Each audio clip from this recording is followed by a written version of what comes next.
Pembacaan firman Tuhan Perjanjian Baru hari ini, yaitu dalam Lukas 12 ayat 35-59. Kewaspadaan. Hendaklah pinggangmu tetap berikat dan pelitamu tetap menyala. Dan hendaklah kamu sama seperti orang-orang yang menanti-nantikan tuannya yang pulang dari perkawinan, supaya jika ia datang dan mengetok pintu, segera dibuka pintu baginya. Berbahagialah hamba-hamba yang didapati tuannya berjaga-jaga ketika ia datang. Aku berkata kepadamu, sesungguhnya ia akan mengikat pinggangnya dan mempersilakan mereka duduk makan, dan ia akan datang melayani mereka. Dan apabila ia datang pada tengah malam atau pada dini hari dan mendapati mereka berlaku demikian, maka berbahagialah mereka. Tetapi ketahuilah ini, jika tuan rumah tahu pukul berapa pencuri akan datang, ia tidak akan membiarkan rumahnya dibongkar. Hendaklah kamu juga siap sedia, karena Anak Manusia datang pada saat yang tidak kamu sangkakan. Kata Petrus, Tuhan, kamikah yang engkau maksudkan dengan perumpamaan itu atau juga semua orang? Jawab Tuhan, jadi, siapakah pengurus rumah yang setia dan bijaksana yang akan diangkat oleh tuannya menjadi kepala atas semua hambanya untuk memberikan makanan kepada mereka pada waktunya? Berbahagialah hamba, yang didapati tuannya melakukan tugasnya itu, ketika tuannya itu datang. Aku berkata kepadamu, sesungguhnya tuannya itu akan mengangkat dia menjadi pengawas segala miliknya. Akan tetapi, jikalau hamba itu jahat dan berkata di dalam hatinya, tuanku tidak datang-datang, lalu ia mulai memukul hamba-hamba laki-laki dan hamba-hamba perempuan, dan makan minum dan mabuk. Maka tuan hamba itu akan datang pada hari yang tidak disangkakannya, dan pada saat yang tidak diketahuinya, dan akan membunuh dia dan membuat dia senasib dengan orang-orang yang tidak setia. Adapun hamba yang tahu akan kehendak tuannya, tetapi yang tidak mengadakan persiapan atau tidak melakukan apa yang dikehendaki tuannya, ia akan menerima banyak pukulan. Tetapi barang siapa tidak tahu akan kehendak tuannya dan melakukan apa yang harus mendatangkan pukulan, ia akan menerima sedikit pukulan. Setiap orang yang kepadanya banyak diberi, daripadanya akan banyak dituntut, dan kepada siapa yang banyak dipercayakan, daripadanya akan lebih banyak lagi dituntut. Yesus membawa pemisahan. Aku datang untuk melemparkan api ke bumi dan betapakah aku harapkan, api itu telah menyala. Aku harus menerima baptisan, dan betapakah susahnya hatiku, sebelum hal itu berlangsung. Kamu menyangka, bahwa aku datang untuk membawa damai di atas bumi. Bukan, kataku kepadamu, bukan damai, melainkan pertentangan. Karena mulai dari sekarang akan ada pertentangan antara 5 orang di dalam satu rumah, 3 melawan 2 dan 2 melawan 3. Mereka akan saling bertentangan, ayah melawan anaknya laki-laki dan anak laki-laki melawan ayahnya, ibu melawan anaknya perempuan, dan anak perempuan melawan ibunya, ibu mertua melawan menantunya perempuan dan menantu perempuan melawan ibu mertuanya. Menilai zaman. Yesus berkata pula kepada orang banyak, apabila kamu melihat awan naik di sebelah barat, segera kamu berkata, akan datang hujan, dan hal itu memang terjadi. Dan apabila kamu melihat angin selatan bertiup, kamu berkata, hari akan panas terik, dan hal itu memang terjadi. Hai orang-orang munafik, rupa bumi dan langit kamu tahu menilainya, mengapakah kamu tidak dapat menilai zaman ini? Dan mengapakah engkau juga tidak memutuskan sendiri apa yang benar? Sebab, jikalau engkau dengan lawanmu pergi menghadap pemerintah, berusahalah berdamai dengan dia selama di tengah jalan, supaya jangan engkau diseretnya kepada hakim dan hakim menyerahkan engkau kepada pembantunya dan pembantu itu melemparkan engkau ke dalam penjara. Aku berkata kepadamu, engkau tidak akan keluar dari sana, sebelum engkau membayar hutangmu sampai lunas. Demikianlah pembacaan firman Tuhan Perjanjian Baru hari ini. Pembacaan firman Tuhan Perjanjian Lama hari ini, yaitu dalam 1 Samuel pasal 4, 5 dan 6. 1 Samuel 4 ayat 1-22. Tabut Tuhan dirampas. Dan perkataan Samuel sampai ke seluruh Israel. Orang Israel maju berperang melawan orang Filistin dan berkemah dekat Eben Haezer, sedang orang Filistin berkemah di Afek. Orang Filistin mengatur barisannya berhadapan dengan orang Israel.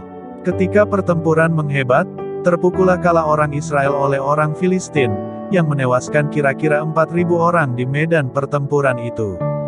Ketika tentara itu kembali ke perkemahan, berkatalah para tua-tua Israel, "Mengapa Tuhan membuat kita terpukul kalah oleh orang Filistin pada hari ini? Marilah kita mengambil dari Silo tabut perjanjian Tuhan, supaya ia datang ke tengah-tengah kita dan melepaskan kita dari tangan musuh kita." Kemudian bangsa itu menyuruh orang ke Silo, lalu mereka mengangkat dari sana tabut perjanjian Tuhan semesta alam, yang bersemayam di atas para kerub. Kedua anak Eli, Hofni dan Pinehas, ada di sana dekat tabut perjanjian Allah itu. Segera sesudah tabut perjanjian Tuhan sampai ke perkemahan, bersoraklah seluruh orang Israel dengan nyaring, sehingga bumi bergetar. Dan orang Filistin yang mendengar bunyi sorak itu berkata, "Apakah bunyi sorak yang nyaring di perkemahan orang Ibrani itu?" Ketika diketahui mereka, bahwa tabut Tuhan telah sampai ke perkemahan itu, ketakutanlah orang Filistin, sebab kata mereka, Allah mereka telah datang ke perkemahan itu, dan mereka berkata, "Celakalah kita, sebab seperti itu belum pernah terjadi dahulu. Celakalah kita, siapakah yang menolong kita dari tangan Allah yang maha dahsyat ini? Inilah juga Allah, yang telah menghajar orang Mesir dengan berbagai-bagai tulah di padang gurun. Kuatkanlah hatimu dan berlakulah seperti laki-laki, hai orang Filistin, supaya kamu jangan menjadi budak orang Ibrani itu, seperti mereka dahulu menjadi budakmu. Berlakulah seperti laki-laki dan berperanglah." Lalu berperanglah orang Filistin, sehingga orang Israel terpukul kalah. Mereka melarikan diri masing-masing ke kemahnya. Amatlah besar kekalahan itu, dari pihak Israel gugur 30.000 orang pasukan berjalan kaki.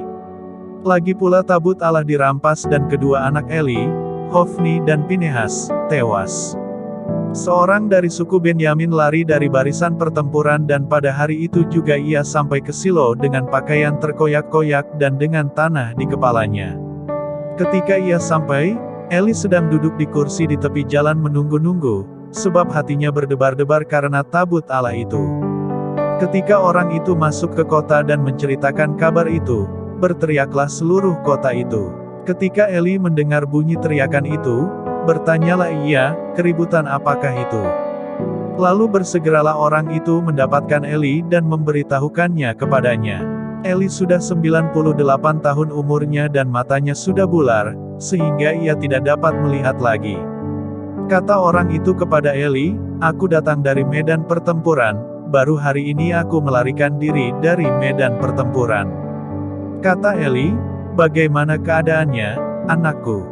Jawab pembawa kabar itu, "Orang Israel melarikan diri dari hadapan orang Filistin, kekalahan yang besar telah diderita oleh rakyat, lagi pula kedua anakmu, Hofni dan Pinehas, telah tewas, dan tabut Allah sudah dirampas." Ketika disebutnya tabut Allah itu, jatuhlah Eli telentang dari kursi di sebelah pintu gerbang, batang lehernya patah dan ia mati. Sebab telah tua dan gemuk orangnya. 40 tahun lamanya ia memerintah sebagai hakim atas orang Israel. Adapun menantunya perempuan, istri Pinehas, sudah hamil tua. Ketika didengarnya kabar itu, bahwa tabut Allah telah dirampas dan mertuanya laki-laki serta suaminya telah mati, duduklah ia berlutut, lalu bersalin, sebab ia kedatangan sakit beranak.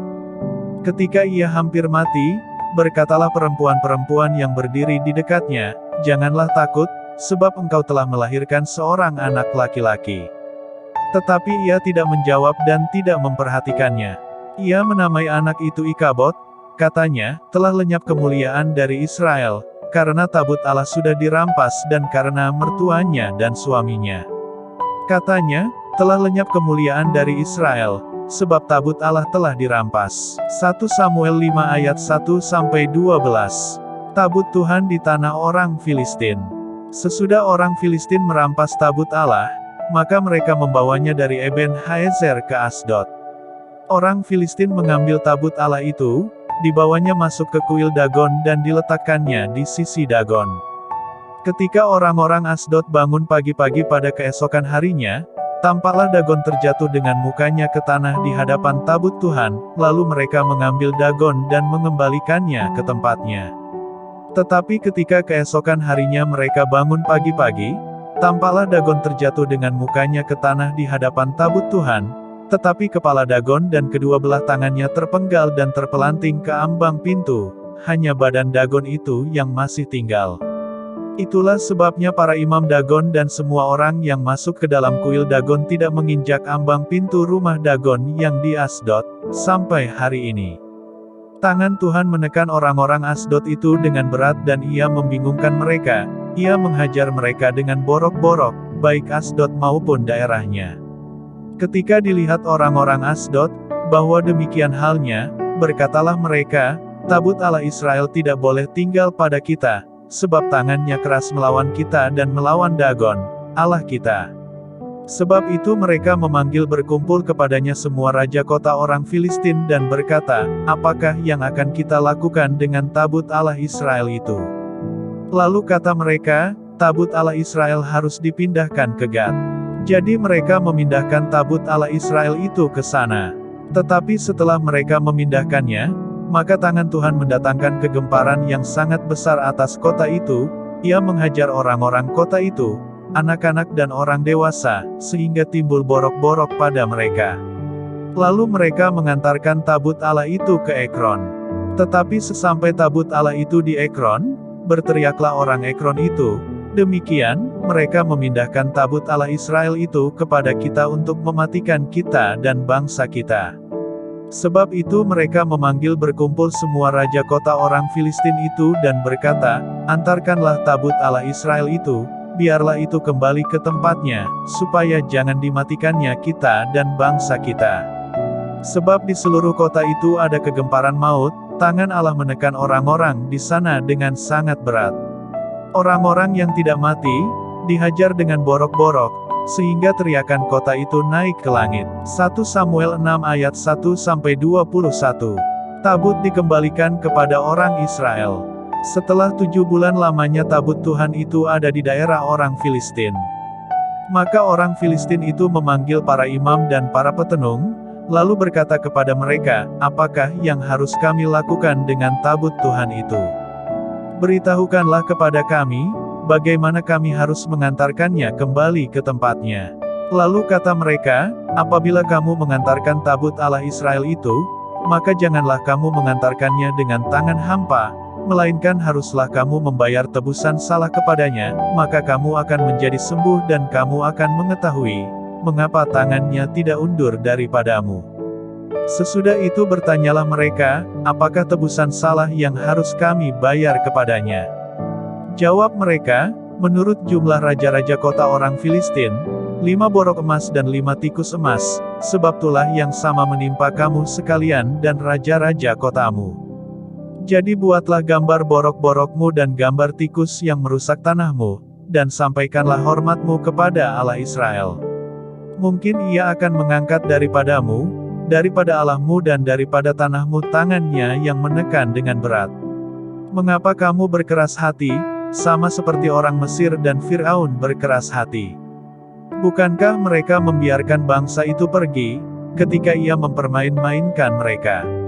Oleh sebab itu ambillah dan siapkanlah sebuah kereta baru dengan 2 ekor lembu yang menyusui, yang belum pernah kenakuk, pasanglah kedua lembu itu pada kereta, tetapi bawalah anak-anaknya kembali ke rumah, supaya jangan mengikutinya lagi. Kemudian ambillah tabut Tuhan, muatkanlah itu ke atas kereta dan letakkanlah benda-benda emas, yang harus kamu bayar kepadanya sebagai tebusan salah, ke dalam suatu peti di sisinya. Dan biarkanlah tabut itu pergi. Perhatikanlah, apabila tabut itu mengambil jalan ke daerahnya, ke Bet Semes, maka dialah itu yang telah mendatangkan malapetaka yang hebat ini kepada kita. Dan jika tidak, maka kita mengetahui, bahwa bukanlah tangannya yang telah menimpa kita, kebetulan saja hal itu terjadi kepada kita.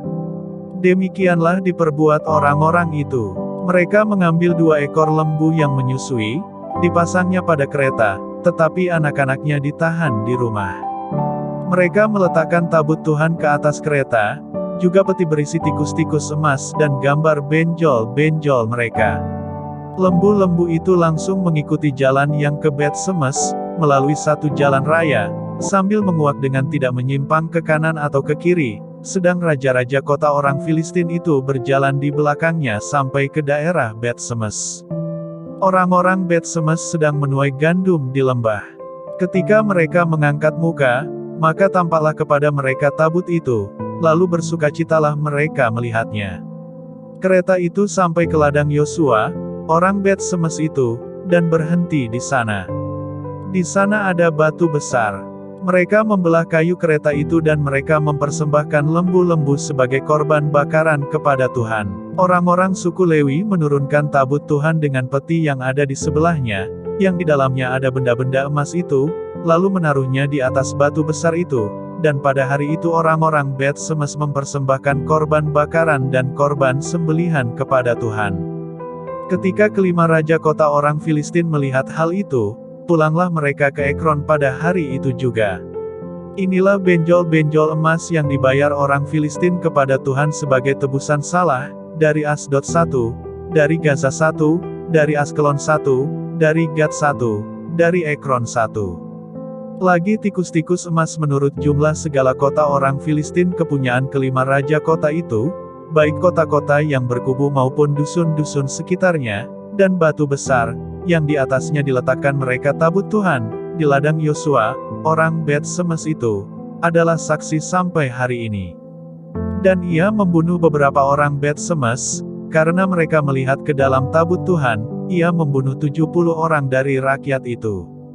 Rakyat itu berkabung, karena Tuhan telah menghajar mereka dengan dahsyatnya. Dan orang-orang Bet Semes berkata, siapakah yang tahan berdiri di hadapan Tuhan, Allah yang kudus ini? Kepada siapakah ia akan berangkat meninggalkan kita? Lalu mereka mengirim utusan kepada penduduk Kiryat Yearim dengan pesan, orang Filistin telah mengembalikan tabut Tuhan, datanglah dan angkutlah itu kepadamu. Demikianlah pembacaan firman Tuhan hari ini. Tuhan Yesus memberkati.